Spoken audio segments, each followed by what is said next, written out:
1, 2, 3, 4. Screen time, screen time, screen time, screen time. It's my screen time too. Screen time, screen time. Hello, and welcome to It's My Screen Time Too, the podcast where two moms fondly remember their 20s, when a sick day or a snow day meant laying on the couch watching Lifetime movies because that's all that was on. Yes. I actually feel lucky that streaming services were not available in my 20s. I would never have gotten anything done. That's probably Anyway, true. I'm Deborah. And I'm Katie. And I have 3 kids. I have 6-year-old twins named Libby and Nate and a 9-year-old named Tony. And I have a 3.5-year-old named Jay and a almost 6-month-old named Kenny. On the whole, even on snow days, our kids are adorable, aren't they, Deborah? They pretty much are. By the time you hear this will hopefully be over, but I'm talking to Deborah in the middle of the polar vortex up north, so I'm goading her about having her kids home. So why don't you tell us a quick story about how awesome or perhaps awful your children have been this week? Okay, so remember in like elementary or even high school when your school would do a week where you dressed in different like themes every day, like crazy hair day, wacky dress day. So my kids' school did that this week. Mm-hmm. And they had decade day, which my 3rd grader got, and he like went through his clothes and he pulled out an outfit that sort of fit into the 70s, and he was really excited about it.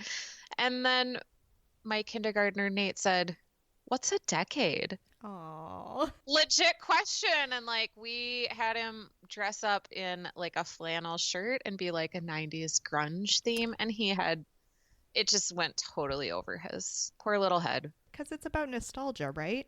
You don't have nostalgia for previous decades when you've only lived through one. Exactly. Yeah. Like barely even half a decade. So how about you? What cute things are you 2 up to? We are going to Disney World this weekend. Yay! Yeah, and Jay is very excited, and he keeps asking if his birthday cake is still there from when we went for his 3rd birthday. Oh. And I keep having to explain that would in fact be disgusting. So it'll be Kenny's first trip to Disney World. Check back in this space next week for an update. Fingers crossed. Which rides is he most excited about? I think he's most excited about staying in the hotel. He really had a good hotel experience last time. Yay, that sounds really fun. What are we talking about for screen time in the news today? All right, so we read an article called "Forget Screen Time Rules, Lean Into Parenting Your Wired Child," author says. And it is an abbreviated transcript of an interview with the author Jordan Shapiro about his new book, The New Childhood, which, you know, I'm always going to love articles and books and everything that puts a rosy tinge on the concept of screen time. So what I took away from this was that his book is looking at how screen time can be viewed as a parenting opportunity rather than just something that we're plopping our kids in front of and melting their brains, more about how we teach them how to mediate the world through discussing the things they're consuming on screen. Does that sound right? Yeah, and it is counter to what I think I do, and I like put very strict limits on the time that they can spend on screens. And this made me think differently about it. Like, screens can be awesome, like especially if you're going somewhere and you don't know how to get there. Yes, definitely. Or if you're out running errands and a friend texts you and wants to set up a play date, like you don't, like there are so many advantages to screens. I think sometimes I tend to look at them just negatively because I don't want my kids to be like video game zombies. Right. But right. this was helpful, I think, especially as our kids get older and are using, you know, the internet for research. They're going to be using social media to connect with their peers, and like that just terrifies me. But I think having some guidelines instead of just feeling really scared about it would be good. So I think I'm going to look into this book. The article was, I mean, basically like this author is on like a PR tour probably for the new book, but it really got my interest. I'm really curious about the recommendations. Yeah, listeners, you can't see our faces, but when Deborah started to bring up the concept of social media, we both got this like totally terrified look on our face. Oh, yeah.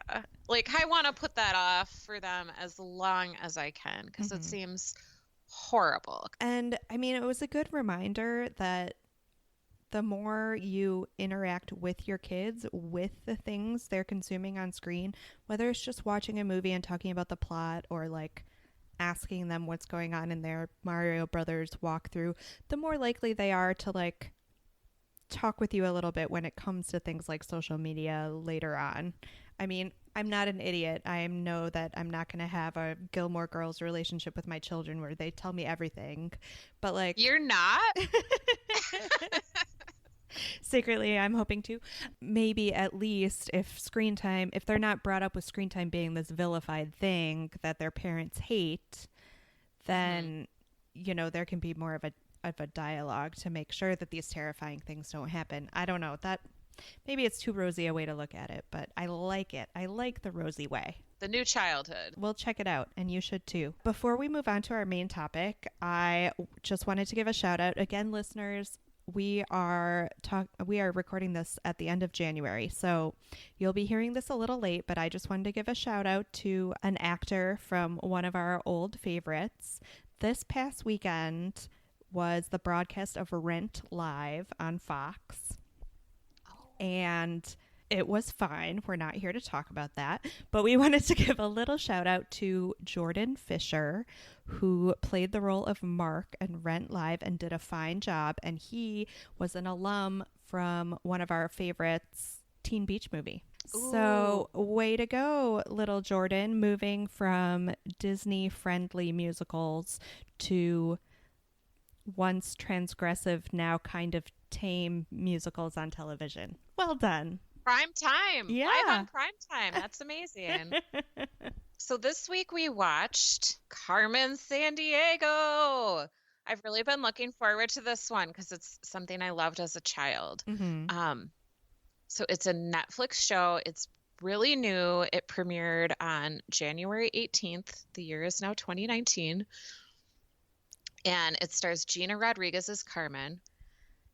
For those of you Gen Xers / older millennials, you may remember the computer game that was big in the 80s. And then later there was a game show on PBS with the title Where in the World is Carmen Sandiego, and also an animated cartoon.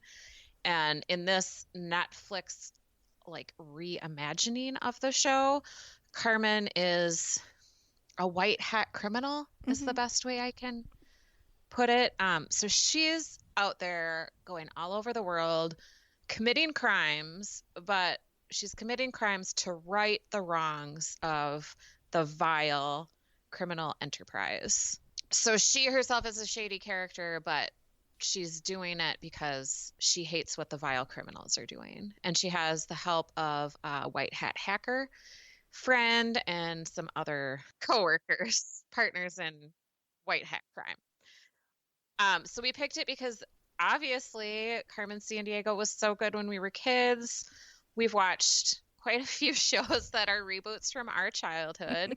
We're playing right into the hands of the creators of these shows.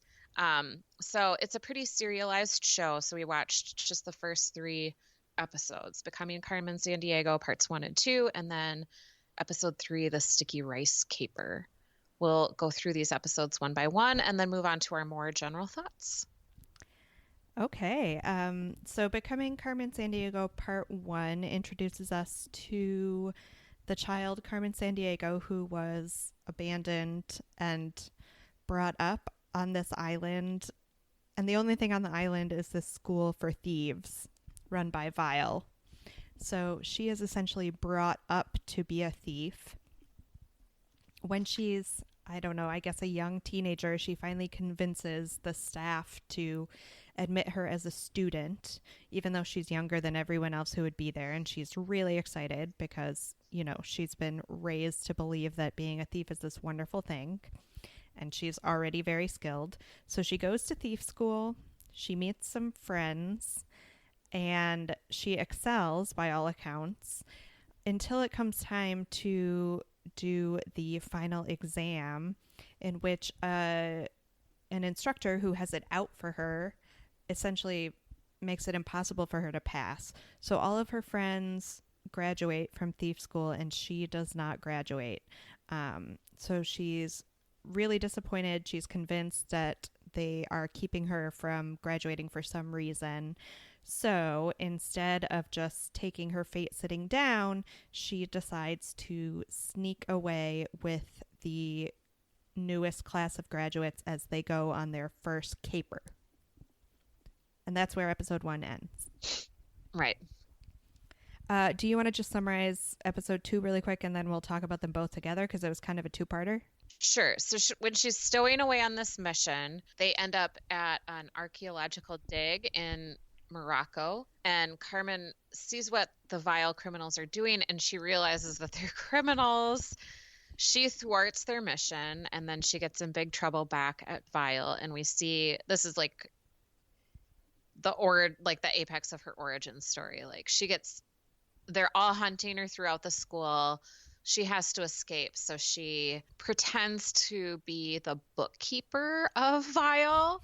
And she steals the bookkeeper's red hat and red trench coat, and she's able to leave Vile in disguise. And up until now, she's been known as Black Sheep. That's like her name, which is not a name that you can go by out in the real world. So when she makes contact with her white hat hacker friend, then he asks her what her name is. She looks inside the hat. The label on the hat is a fashion label called Carmen, and it's made in San Diego. So that is where her name comes from. And she like cruises off on a boat and escapes Vile. But as we see later, they're still tracking her. So what did you think about Carmen's origin story? I really liked it. I have a lot of questions. It said that she just showed up at Vile, and the only belongings she had with her were a set of Russian nesting dolls, which she still has in her possession as a young adult Carmen Sandiego. I really want to know who her parents are. I really want to know who would drop their baby off at a school for criminals. Yeah.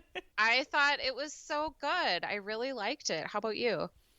I liked it as well. I had the same questions that you did. I wondered how Carmen, who is presented as so smart and so capable, could have grown up in Vile her entire life and not realized they were stealing things. Seriously. That is a major hit to her intelligence. But on the whole, I'm a total sucker for a good origin story.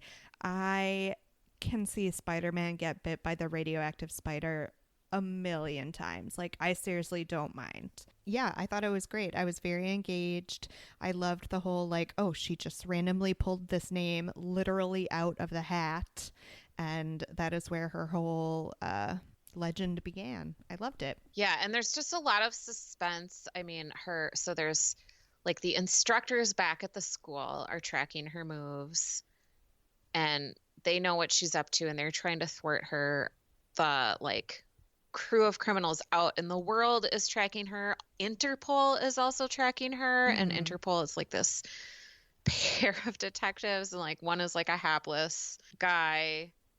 The other one is a very smart but inexperienced gumshoe, I guess. So I liked seeing their interactions and how Carmen was able to thwart them. Yeah, I loved the cocky detective from Interpol, and his name is escaping me for some reason, but it was the same name he had in the computer games.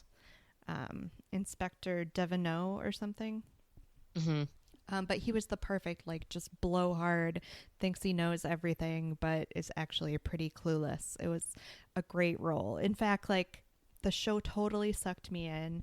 And one of the first interactions that he had with Carmen, where they were running across the rooftops, I think it may have been in Paris, and he said, "Freeze," and she froze, and he acted kind of surprised, and then he went to move closer to her, and she started running again and said, "You didn't say for how long," and he shouted after her, "It was implied."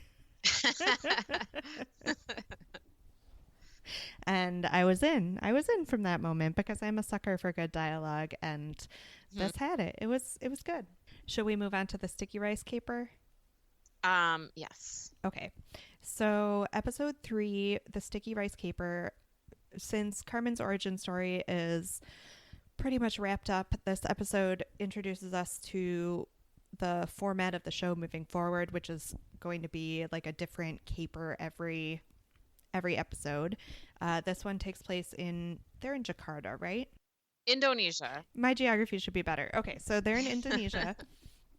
And the plot they uncover is that Vile is introducing poisonous spores into the rice crop so they can sell their imitation rice, which is really horrible. So Carmen, I almost called her Cameron. So Carmen needs to thwart this sticky rice plot, and she is accompanied by her 2 friends from Boston. And I cannot believe I didn't write down their names. Was it Jake and Ivy? Ivy, yep. Jake and Ivy. They are like a pair of redheaded siblings from Boston with very stereotypical Boston accents. And so they are running through the jungles of Indonesia trying to thwart this rice caper, and they end up at a big festival where they come face to face with Carmen's former classmates, and they have to fight to stop them from releasing the spores.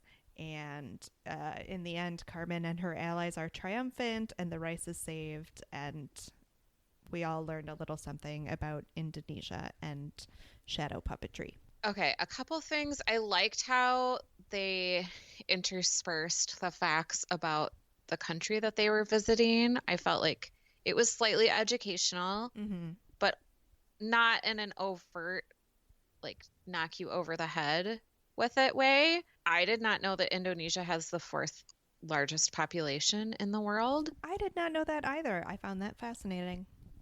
Yeah, same.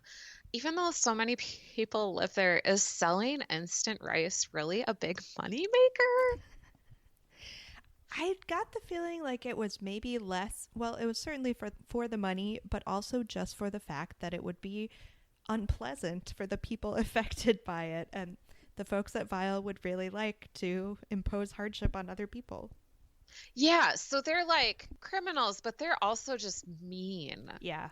Like mean-spirited, because like they were trying to steal a big diamond from the archaeological dig in episodes 1 and 2, which makes sense, like big precious gemstone that they could sell or barter on the black market would make them a lot of money. But yeah, this was an interesting criminal mastermind plot. Also, speaking of dialogue, which you mentioned about episode 1, there was a exchange between Tigress, one of the Vile criminals, where she shades Carmen and calls her Dora the Explorer, which I thought was hilarious. And Carmen was like, "That's why I unfriended you, Tigress." So I thought that was a really funny exchange. I liked the back and forth between Carmen and her former classmates. Didn't she call her Fedora the Explorer? Like, oh, is that it? Okay. Well, that's even better. Good one. Yeah, there was some really great snappy repartee. I liked it a lot. What did you think of Ivy and his name just flew right out of my head? Jake. Or Nick? It's not Nick. Are you sure? Okay. I'm sure it was Jake and Ivy. Okay, what did you think of Jake and Ivy? I thought they were funny, and I liked, like, when they were leaving Paris, Jake was really angry because the other 2 didn't have time to get any fromage and baguette. for him to snack on the plane. They seemed a little bit like ham-handed. Like, how can these two really be sluck counter criminals? Right. Because they were like loud. They both had like bright red hair and freckles. So like they would really stand out in a place like Indonesia, I think. Yes. I wasn't quite sure what Carmen was doing with them and how they were really going to help her out. Right. And plus, I was kind of annoyed by Jake because I feel like the trope of the teenage guy who is always hungry is so overdone. Like, that was the entirety of his character, was that he was mad that they weren't eating along the way, you know? Yeah, I guess I identify with him. You've traveled with me. That's kind of how I live my life. Okay, that's fine. But maybe if they had flipped the script and made Ivy the one who was hungry all the time, I would have less of a problem with it. Oh, yeah, I see what you're saying. I see, yeah. Yeah, that makes sense. I just feel like it was kind of a cheap character definition move. So, did you play the Carmen Sandiego computer game?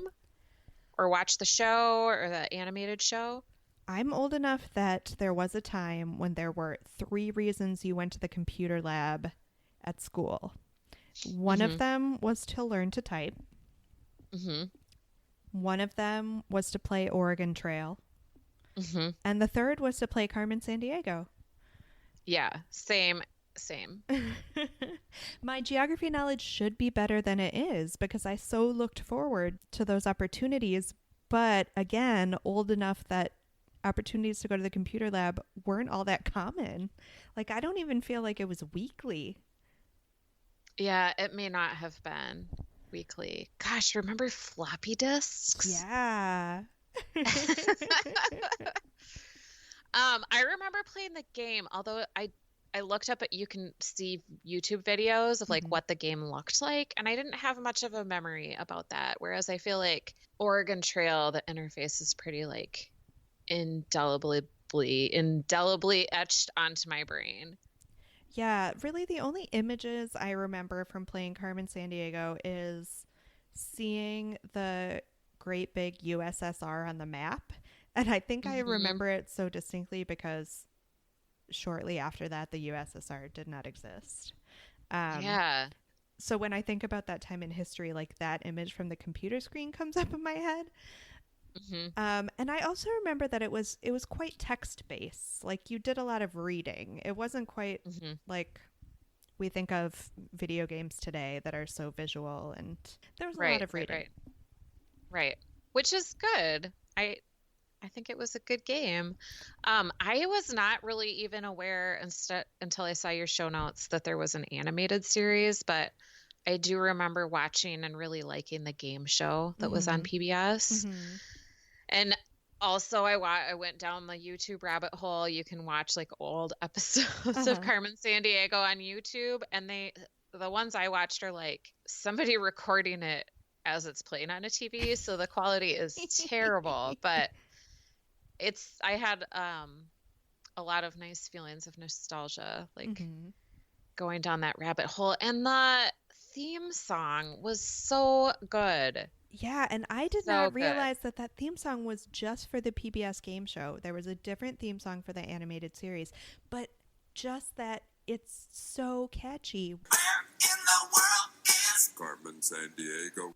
I loved it. And like there was the guy with the really deep voice. And it's an a cappella group. Ugh.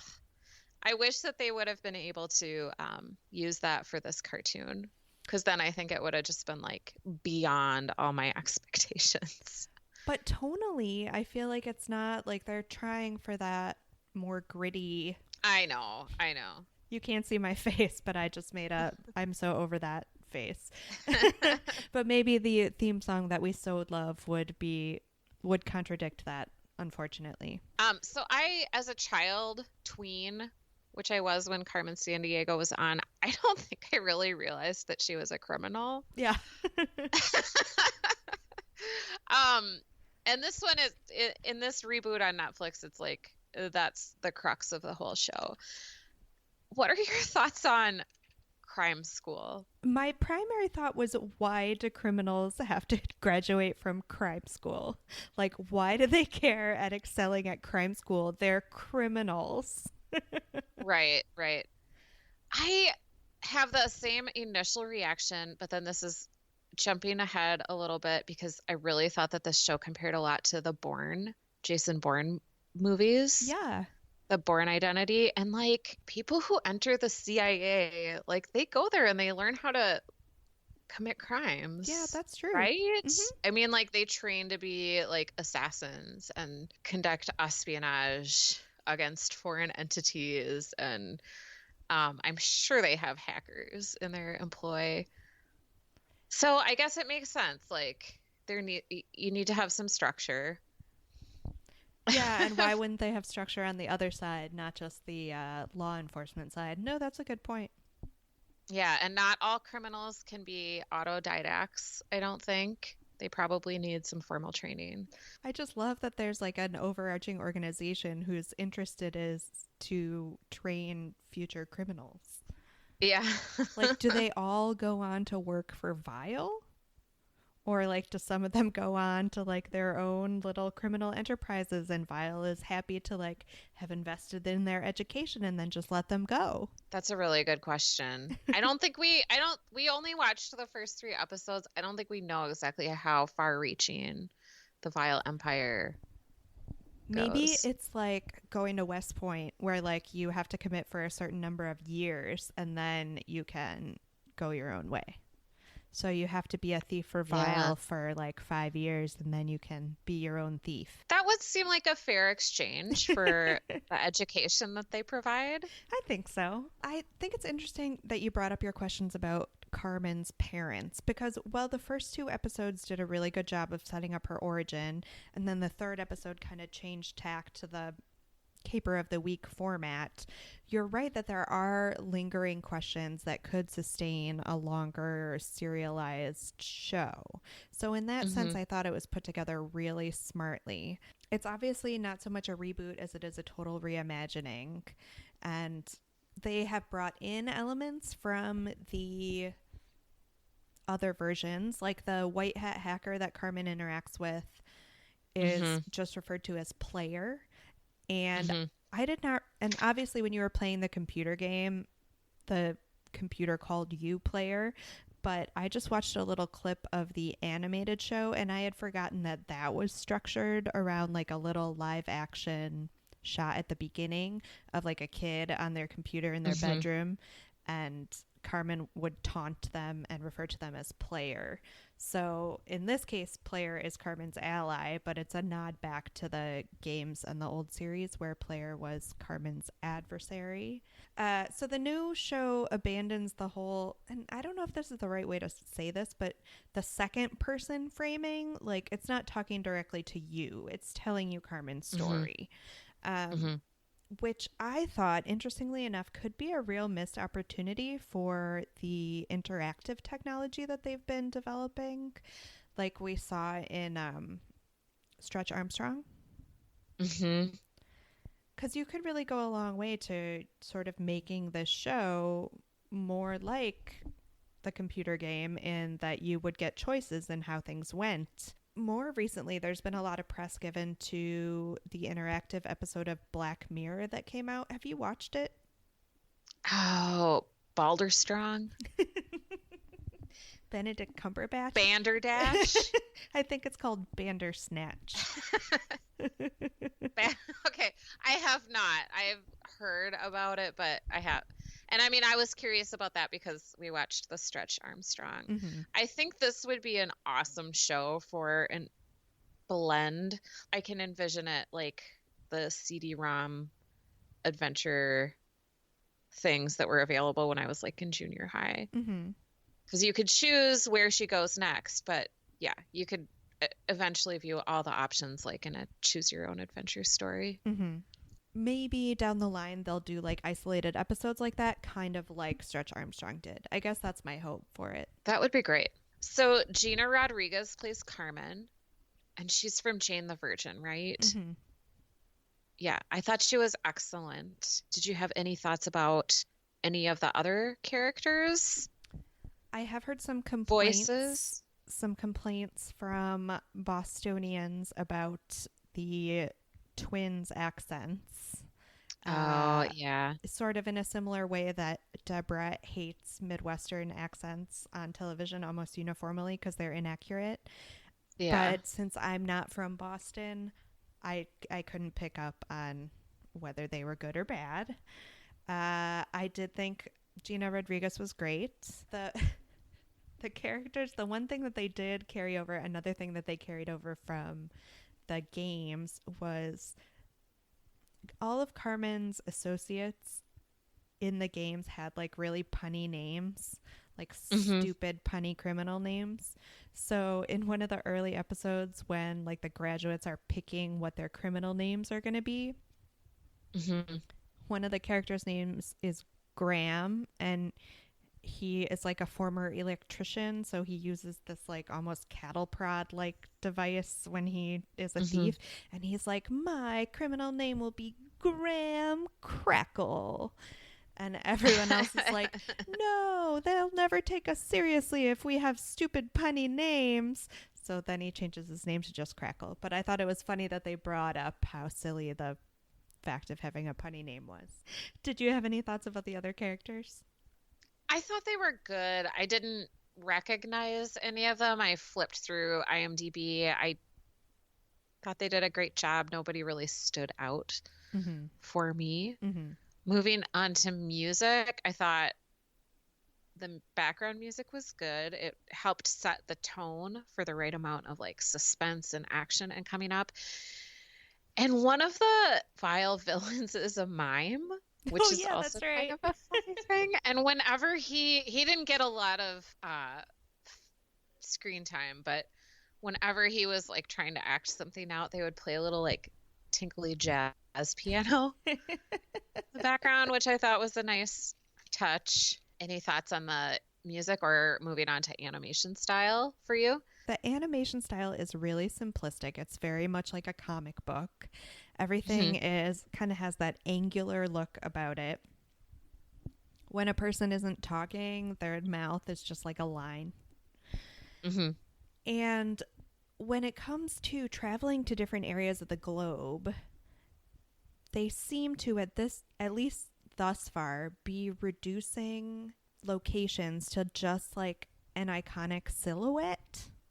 Like when they were in Morocco, like you just saw like the window shapes and some, would it be minarets? Is that the right word? Sure. Okay. Yeah. I don't know.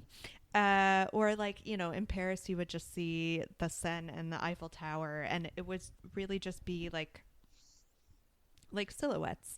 So nothing had a great deal of detail. And I wonder if you were at all annoyed that took away from kind of the educational aspect of it, because I am terrible at geography. I could stand to be better at it.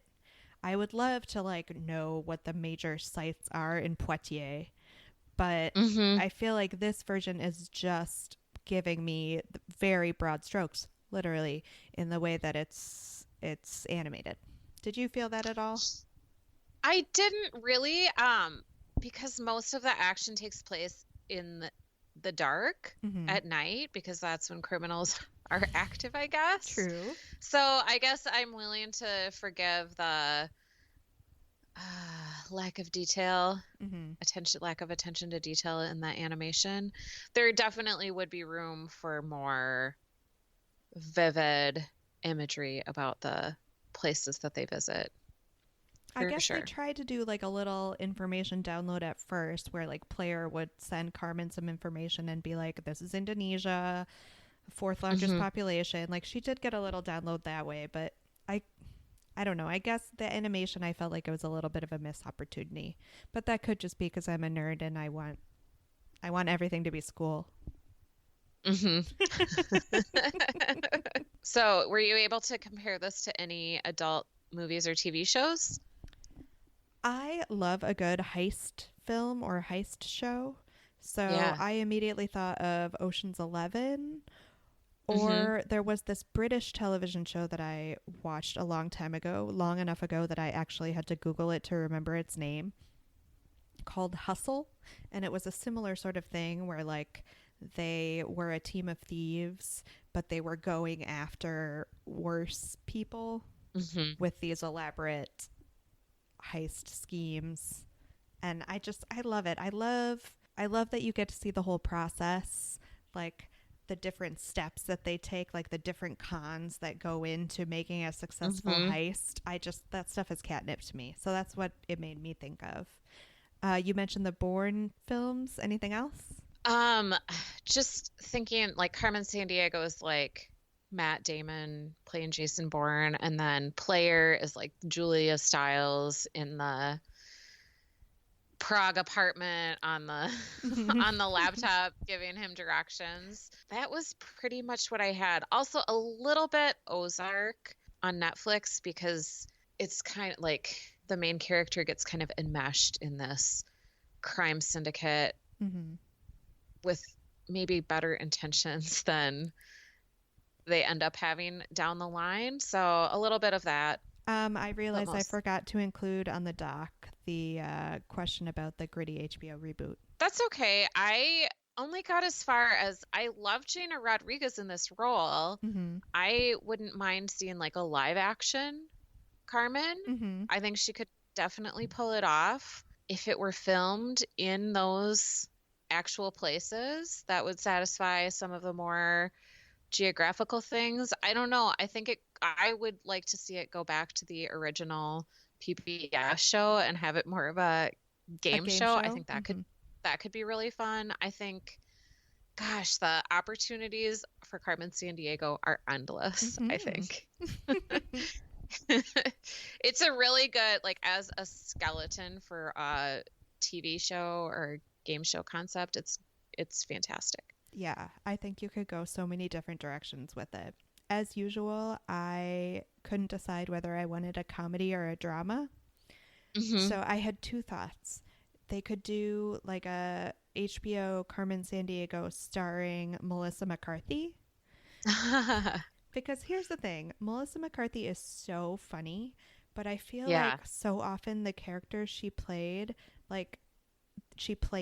the root of their funniness is in her weight.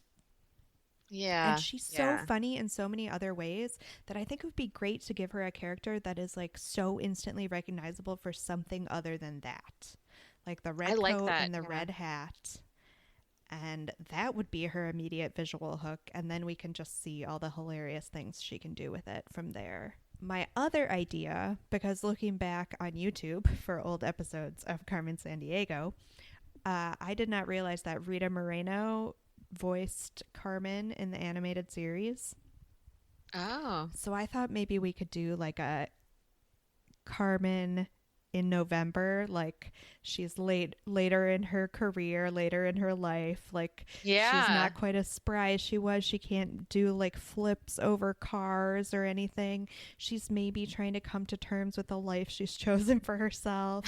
The fact that she doesn't really have a retirement plan baked into this whole thing. I realized that Rita Moreno is probably a little too old, but I couldn't really come up with anyone that I liked better. I like that. Is Player still involved? Oh, yeah, like a decrepit old Player hunched over his computer. Yeah, with like arthritis in his hands from like gripping the mouse for the last 25 years. I feel like it should be like Christopher Plummer as Player. We obviously both had quite a bit of experience with Carmen Sandiego growing up. Do you think it was better when we were kids? Different, yes. Not necessarily better. I think this is a great show. Maybe it's just because my kids aren't old enough yet. But is there stuff like this? Is there stuff like Carmen Sandiego anymore? Like, do they have educational video games that kids are encouraged to play? I'm sure they do. My kids get media center time and they do play games. I'm not sure what those look like, but yeah, they're not playing like Mario Odyssey during their media center time.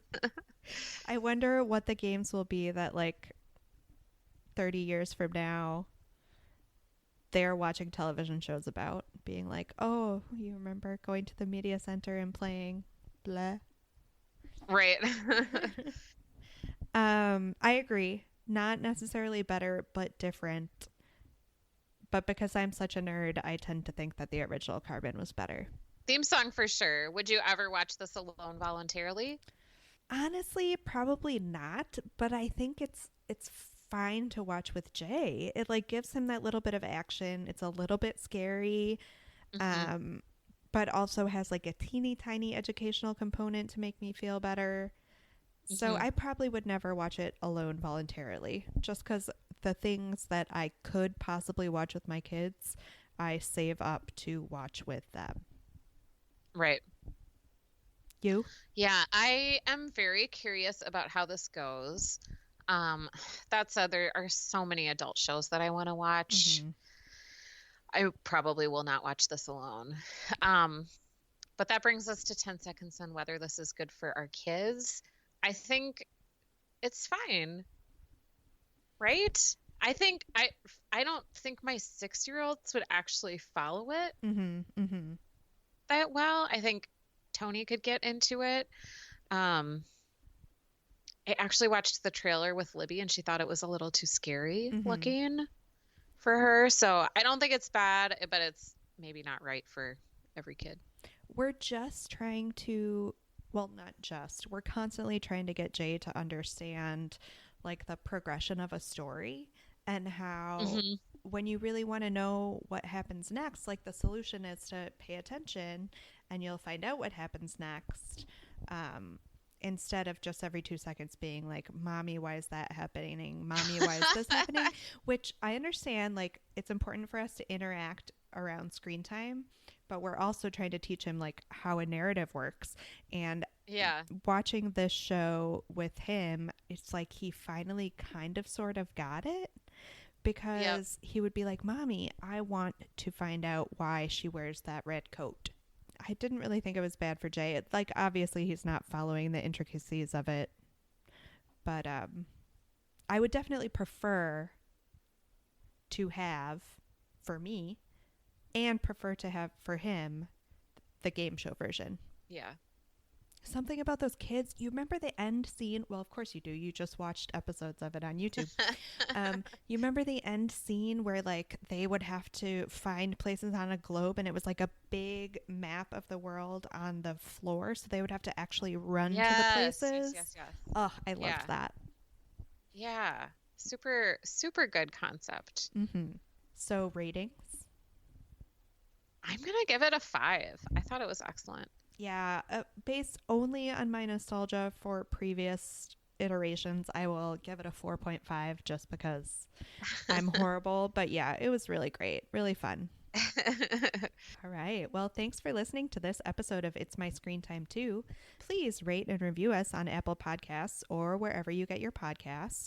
Or if you'd like, you can design an elaborate heist to steal an important artifact and just scrawl, listen to It's My Screen Time Too on that artifact. We would take that too. You can find us on Facebook to continue the conversation at facebook.com/myscreentime2. And that's also where you'll find out what we're covering in our next episode if you want to watch along with us. You can tweet us with show or movie suggestions or article suggestions, just general comments at myscreentime2, or you can email us at myscreentime2@gmail.com. Our theme music was composed and performed by Deborah and her adorable children, and our podcast is produced by me, Katie. Tune in next time for more real talk about the movies and TV beloved by kids and tolerated by parents. Bye. Bye. Screen time. It's my screen time too.